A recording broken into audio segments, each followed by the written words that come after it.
Raw Pipebomb promo, right? Mm. So nobody knows what's going on. We're in the back watching, like, what the? This is wild. Holy, is this Brie? Like, we don't know. Comes to the back, goes through Gorilla, like he's just storming off. And I'm standing there looking at the mountain. I like look over at him, and he walks by. He goes, "That's how you do TV." And I went, "Holy shit!"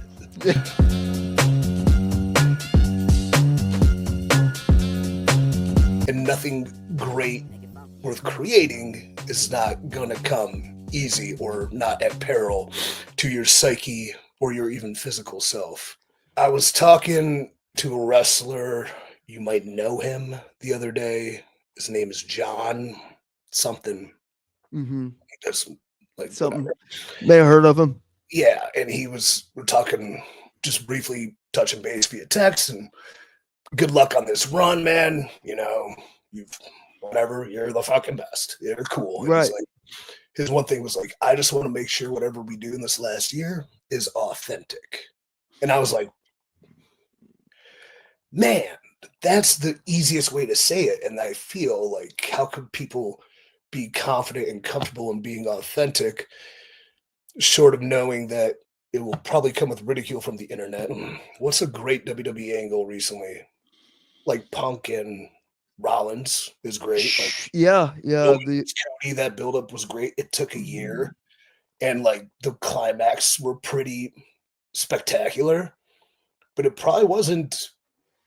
Every day wasn't perfectly aligned with that final vision, but enough good honesty, authenticity carried over to working even against a system where there's 20 people with opinions probably, and a bunch of jargon and ulterior motives, but it did pay off. But it's not always going to be perfect, even for those guys. In it back, you showed up to OVW, and here's this just your physical specimen, and obviously everybody takes notice of that immediately, right? And I guess one of the my real introduction to who you were at work came in the form of, and I don't know if you recall this, it was a 6-man tag on TV.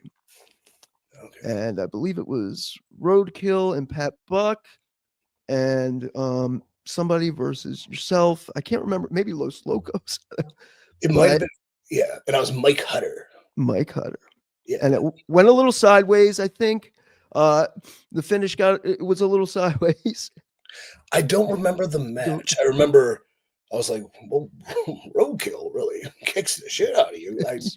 You come to the back, walk past all the contract guys and go, that's how you do TV, boys. I'm going to correct you. Wasn't it? Okay. I'm going to correct you because, yes, what he said is accurate, but there was a different scenario.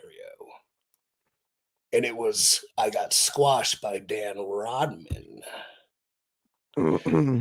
That was that's how you do TV thing. That was that. Okay. And you're telling it there's a story of how it was portrayed, but the reality was this, that I just got squashed by a 6'8" mutant, decimated on television, and I'm an idiot who is very self-deprecating, which I don't like to be anymore. I was an idiot who was very self-deprecating, and I came to the back, and this segment, like, I did a good job for him, and I went, yeah, that's how you do TV, huh? Like that.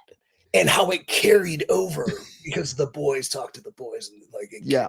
And that was something I didn't know I had immense heat for, because a few months later, I tore my ACL and went home to have surgery. I didn't realize I had heat on that until I got to FCW. I was signed, and I was working with TJ Wilson, and I said something. And he goes, yeah, that's how you do TV, right? I'm like, yeah. He goes, do you remember that? I'm like, what?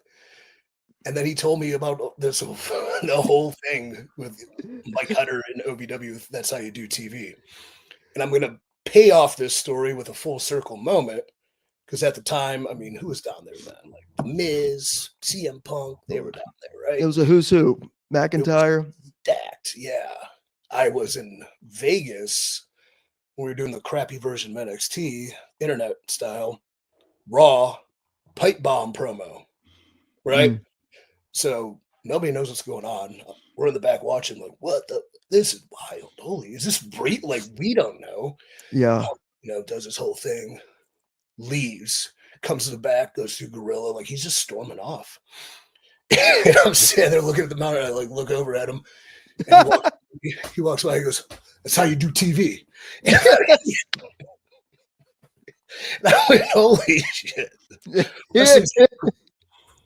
That's fantastic. See, where a moment like that, I get that it may garner some heat, but I love that. Like that says to me, you want this you want this guy around. He's got balls, he's got moxie, he's self-aware. Even though the legend of that kind of got, twisted and as it mutated. Right. I'm glad we can clear it up, so hopefully the archives can now dictate.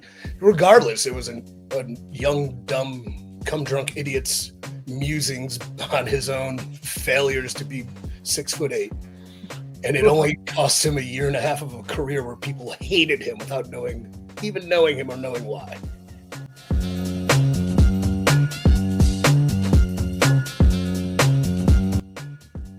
Hey jabronis, hop on the short bus. Don't forget to click like and subscribe.